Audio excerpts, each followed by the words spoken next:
কত ধার দেনা করে অন্যের জমিতে ফসল লাগিয়েছি। তোমার কি মনে হয় ফসল ফলবে এই জমিতে? যদি জমিতে ফসল না ফলে তাহলে তো আমাদের বিরাট বড় সমস্যা হয়ে যাবে। এমনিতেই কত ধার দেনা। আরে গিন্নি, তুমি একদম চিন্তা করো না, দেখবে ঠিকই ফসল ফলবে। আর জমিতে তো আমি কোনো রাসায়নিক পদার্থ ব্যবহার করিনি, গোবরের সার ব্যবহার করেছি, নিশ্চয়ই ভালো ফলন হবে। এই জমির ফসল বিক্রি করে আমাদের সব ধার দেনা শোধ করে দেব। তোমার কথাই যেন সত্যি হয়। এই জমির ফসল বিক্রি করে তারপর আমাদের কপালটা একটু ঘোরাবো। এছাড়া তো আর কিছু করার নেই। এই অভাবের সংসারে আর কত ধার দেনা করে চলা যায়। এখন আর কেউ আমাদেরকে ধার দেনা দিতে চায় না। ফসল বিক্রি করার পর আমাদের কষ্টের দিন কি শেষ হবে? হবে না কোনো গিন্নি, 100 বার হবে।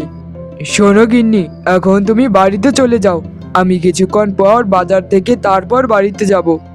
বাজারের কানু দাদা বলেছিল আজকে যেন তার সাথে একটু দেখা করি। জানি না কি দরকার, আমি না হয় কানু দাদার সাথে একটু দেখা করে আসি।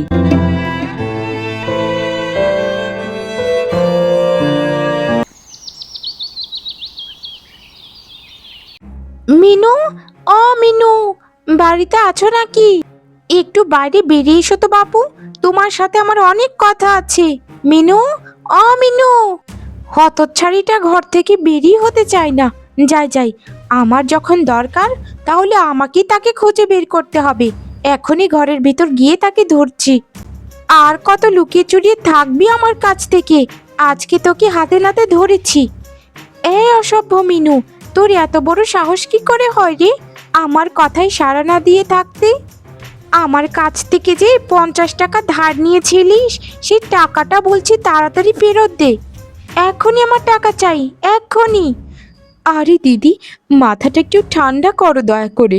আমাদের কাছে তো এখন টাকা নেই।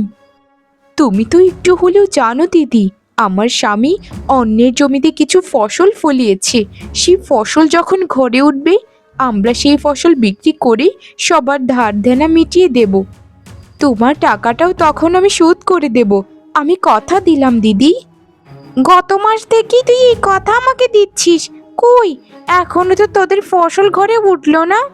প্রত্যেক দিন তো ঠিকই মজার মজার খাবার খাচ্ছিস, মানুষের ধার দেনা মেটানোর সময় তোদেরকে খুঁজে পাওয়া যায় না। শোন শোন, একটা কথা বলি, তোর স্বামীকে আজকে আসলে বলবি যে তাড়াতাড়ি যেন আমার ধারটা শোধ করে, না হলে কিন্তু আমি জমিদারের কাছে যেতে বাধ্য হব। কি বলছো এসব দিদি? ফসল তো সেদিনই লাগালো, এখন আবার কিভাবে তুলবে বলো তো? আর আমরা মাংস পোলাও খাই না দিদি। আমরা কোনো রকম দুবেলা একবেলা আধ পেটা খেয়ে বেঁচে আছি। তবে আমরা ওই জমিটার আশাতেই আছি গো দিদি। শোন, তোর এই ন্যাকা কান্না কেঁদে না আমার মন আর গলাতে পারবি না। আমি যেটা বলেছি সেটাই করবি। তোর স্বামীকে আজকে আসলে বলবি যেন আমার টাকাটা আগে ফেরত দেয়। আমার স্বামীর পকেট থেকে টাকাটা নিয়ে তোদেরকে বিশ্বাস করে দিয়েছিলাম, কিন্তু মান রাখলি না।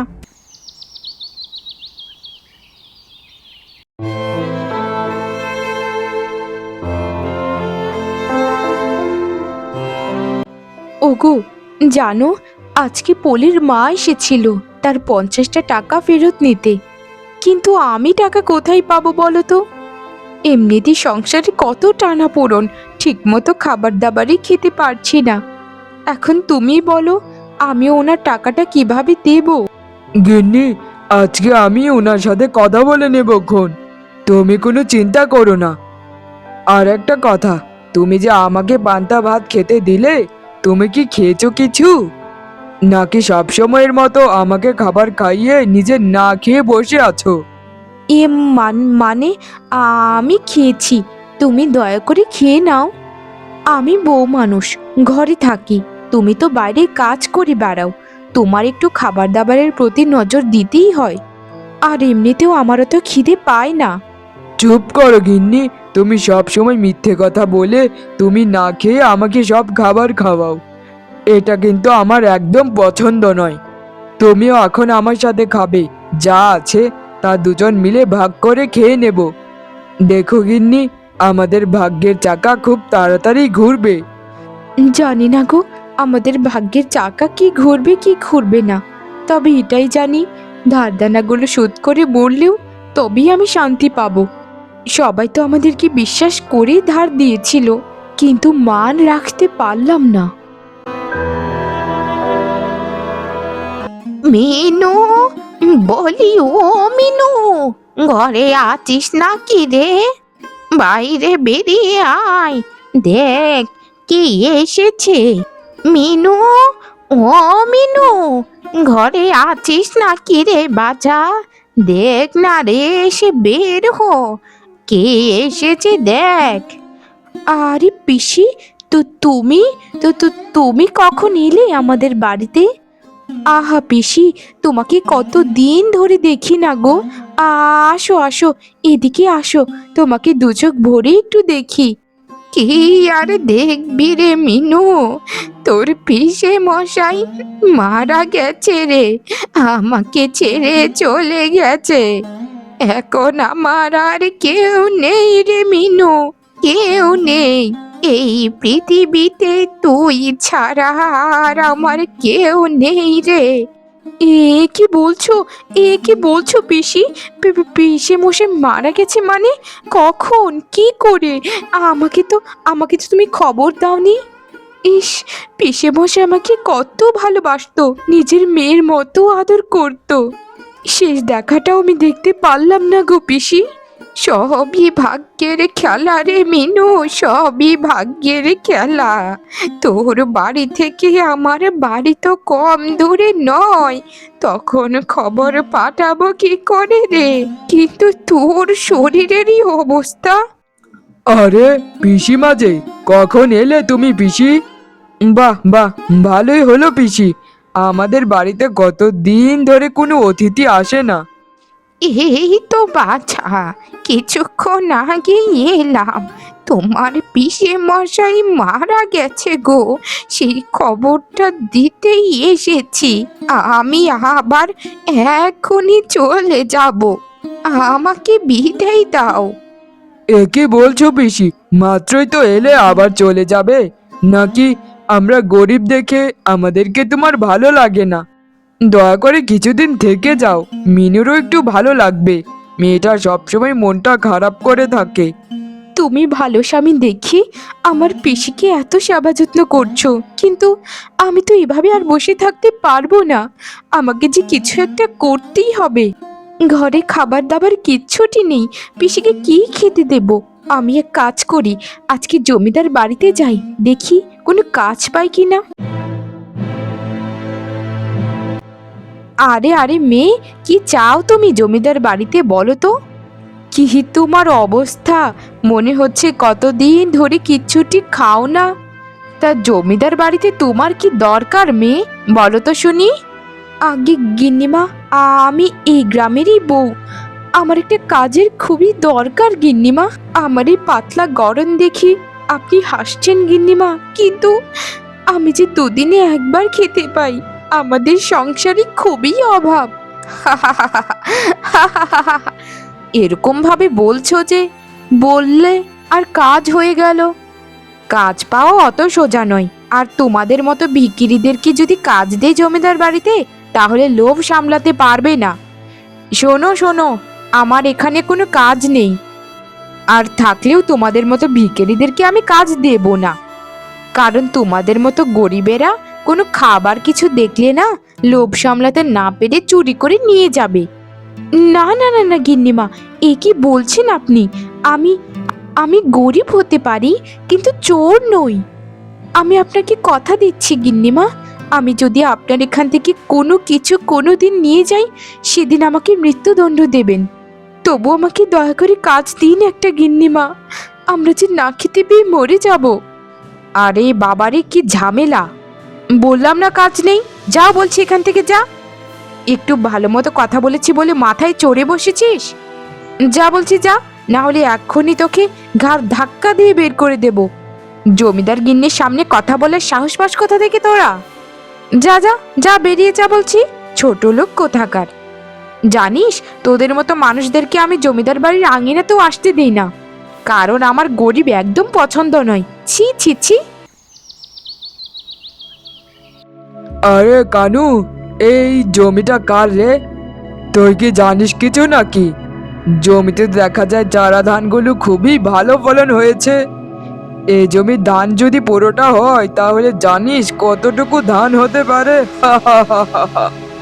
আরে জমিদার মশাই, এটা হচ্ছে ওই যে রতন আছে না, গ্রামের ছেলে রতন, ওই রতনেরই ক্ষেত। এটা আবার ওর জমি নয়, ও মানুষের জমি আবাদ করছে। ছেলেটা একটু হাবা গোবা, ওর কাছ থেকে ফসলগুলো কেড়ে নিতে পারবেন সহজে? তা কি করে সম্ভব বলতো? তুই এক কাজ কর, তুই এখনই ওদের বাড়িতে গিয়ে বল যে জমিদার মশাই বলেছে তোদের ক্ষেতের ফসলগুলো খুবই পছন্দ করেছে, সেই ধানগুলো পাকলে যেন জমিদারের বাড়িতে চলে যায়, এটা বলবি গিয়ে। আচ্ছা জমিদার মশাই, তাহলে আমি এক্ষুনি যাচ্ছি ওদের বাড়িতে, গিয়ে ওদেরকে ভালো মতো বুঝিয়ে দিচ্ছি যেন ফসল হলে আপনাকেই দিয়ে দেয়। এই তো ভালো ছেলে, যা যা যা, আর তোকে যা দেওয়ার আমি জমিদার বাড়িতে গিয়ে দিয়ে দেব।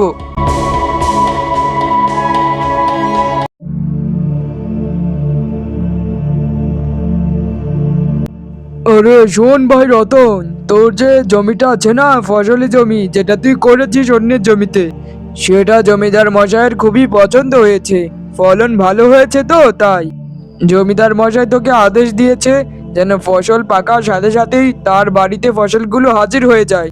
করে ফেলিস কাজটা, ঠিক আছে? এসব কি বলছেন আপনি? আপনার কি মাথা ঠিক আছে? আমার ফসল আমি নেব, জমিদারকে কেন দেব? জমিদার মশাই তো আমার কাছে কোনো ধার দেনা কিছুই পান না। তাহলে এরূপটা বলার কারণ কি বলুন তো? ওরে বাবা রে বাবা, তোদের মুখে তো খুব বড় বড় বুলি ফুটেছে। গরিব, ভাঙা বাড়ি, আবার বড় বড় কথা। শোন, জমিদার মশাইয়ের যেটা পছন্দ হয় সেটা জমিদার মশাই নিয়ে নেন, এতে তুই কি বলার না বলার কে রে? দাদা, এটা কেমন কথা বলছেন? জমিদার মশাই এরকম একটা অন্যায় কাজ করছেন আর আপনি তাতে সায় দিচ্ছেন? এই পৃথিবীতে কি অন্যায় করা এত সহজ? আসলেই জমিদার মশাইয়ের তো অনেক ক্ষমতা, অনেক টাকা পয়সা আছে, তিনি যা ইচ্ছে তাই করতে পারেন, কিন্তু আমাদের মতো গরিবদের সাথে কেন? আমরা কি করেছি ওনার সাথে যে উনি একটা এরকম কথা বলেছেন? শুনুন দাদা, আমরা এটা কখনোই করতে পারবো না, কারণ আমাদের এই অভাবের সংসারে কত ধার দেনা ঋণ পড়ে আছে, ওগুলো শোধ করতে হবে।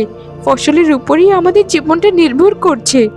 এই পুরো গ্রামের মানুষ জানে যে ফসল তোলার পর তাদের ধারগুলো আমরা শোধ করব। বুঝেছি, তোদেরকে বলে কোনো লাভ হবে না, ঠিক আছে? আমি জমিদার মশাইকে বলছি কি, যা করার জমিদার মশাই করবেন। ঠিক আছে, আপনি যা ইচ্ছে তাই করে নিন, আমরা এতে ভয় পাই না, সত্যের জয় হবেই হবে।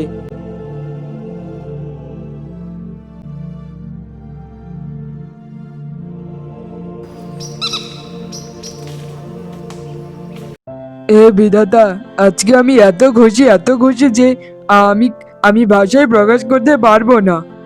আমার বোনা ফসল এত ভালো ফলন হবে আমি তা কল্পনাও করিনি। আমার গিন্নি শুনতে পারলে তো অনেক বেশি খুশি হবে। এইবার সব ধার দেনা মিটিয়ে দিয়ে আমি আর গিন্নি মিলে সারা জীবন সুখে শান্তিতে বসবাস করব। যে টাকাগুলো বাদ বাকি থাকবে সেগুলো দিয়ে একটা ব্যবসা নেব, না হলে এক টুকরো জমি কিনবো, সেই জমিতে নিজেই ফসল ফলাবো। নিজের জমিতে ফসল ফলানোর মজাই আলাদা। ওরে জমিদার মশাই, খবর পাননি? ওই রতনের জমিতে তো বাম্পার ফলন হয়েছে। সোনালি ধানের জন্য না ক্ষেতের মাটিটাও দেখা যায় না। এখন জমিদার মশাই ওর ফসলের কি ব্যবস্থা করবেন ভেবেছেন? ওর আর ফসলের কি ব্যবস্থা, ওর ফসলগুলো তো তুলে নিয়ে আসবি আজ। শোন, আমার আদেশ না মানার ফল আজকে ও হাতে নাতে পাবে। এক্ষুনি যা, দলবল নিয়ে সব ফসল কেটে নিয়ে আয়। ওগো শুনছো? তাহলে শোনো, ওই ফসলগুলো বিক্রি করে না আমাকে একটা 7 নড়ি গড়ার হার বানিয়ে দেবে, বুঝেছো? সোনা পান্না দিয়ে বানিয়ে দিবে কিন্তু।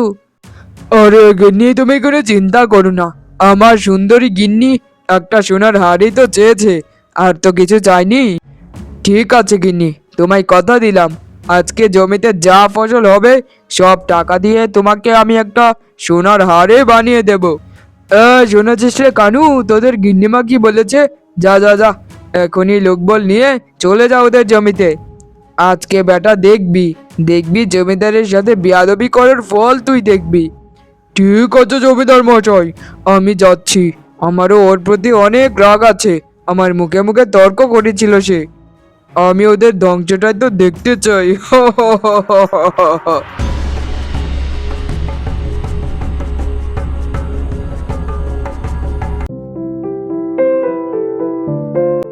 গিন্নি, ও গিন্নি, আমাদের আর মানুষের কাছ থেকে চেয়ে চেয়ে পান্তা ভাত খেতে হবে না গো। আমাদের জমিতে যে ফসল হয়েছে গিন্নি, সেটা দেখলে তো তোমার মাথায় হাত পড়ে যাবে। এই বুঝে আমাদের দিন ঘুরলো গিন্নি। কি বলছো গো তুমি? সত্যি নাকি? আসলে আমি বিশ্বাস করতে পারছি না। বিধাতার কাছে হাজার হাজার কৃতজ্ঞতা। কত করে বলেছি বিধাতাকে যেন আমাদের জমিতে ভালো ফলন হয়। আচ্ছা শোনো না গো, আমি না কতদিন ধরে মাংস ভাত খাই না। আমাদের জমির ফসল বিক্রি করে আমাকে কি মাংস ভাত খাওয়াবে? আরে গিন্নি, খাওয়াবো মানে আজকেই শেষ খাবার খাও। এই পান্তা ভাত আর আমরা খাবো না। তোমাকে শুধু পান্তা ভাত কেন গিন্নি, তোমাকে একটা সুন্দর শাড়ি কিনে দেব, কিছু গয়না বানিয়ে দেব, আর বাদ বাকি টাকাগুলো দিয়ে আমি একটা ব্যবসা নেব, না হলে এক টুকরো জমি কিনবো। দেখবে গিন্নি, দেখবে আমাদের আর কষ্টের দিন থাকবে না। তুমি শুধু আমার পাশে দেখো গিন্নি। আমি তো তোমার পাশে সারা জীবন থাকবো। শুধু তোমাকে একটা কথা বলি, আমাদের যাই পরিস্থিতি হোক না কেন, তুমি কিন্তু একদম ভেঙে পড়বে না। কারণ কারণ আমি তোমার সাথে সারাক্ষণ আছি।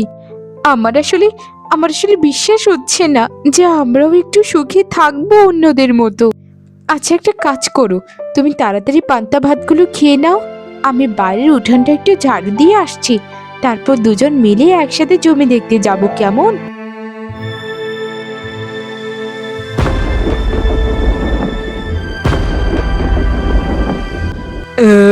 কি কি, হায় হায় হায় রে, আমার আমার আমার জমির ফসল কোথায় গেল?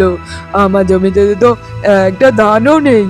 আমার জমির ফসল কোথায় গেল? হায় হায় হায় হায় রে, এসব কি হয়ে গেল? এ কি সর্বনাশ! আমাদের কি সর্বনাশ হয়ে গেল গো! এটা এটা নিশ্চয়ই জমিদারের কাজ। জমিদারি আমাদের ক্ষেতের সব ফসল তুলে নিয়ে চলে গেছে। এখন আমরা কি করব গো, কি করব? তোমায় তোমায় আমি সুখে রাখতে পারলাম না গিন্নি, সুখে রাখতে পারলাম না। ওগো, ওগো তোমার কি হলো? ওগো গো চোখ খুলো, আমার সাথে কথা বলো। আমাদের আমাদের সুখের দরকার নেই গো, সুখের দরকার নেই। আমরা আমরা অসুখেই থাকি। আমি যে তোমাকে ছাড়া বাঁচতে পারবো না গো, তোমাকে ছাড়া যে আমি বাঁচতে পারবো না। ওঠো গো, ওঠো। তোমারই কষ্টের বোনা ফসল, আমাদের আমাদের কত স্বপ্ন, সব কিছু ভেঙে দিয়ে তুমি এভাবে চলে যেতে পারো না। আমাকে ছেড়ে তুমি যেতে পারো না গো। হায় বিধাতা, তুমি এত নিষ্ঠুর কেন? কেন তুমি আমাদের মতো গরিবদের সাথে এরকম করো বিধাতা? কেন, কেন বিধাতা, কেন, কেন?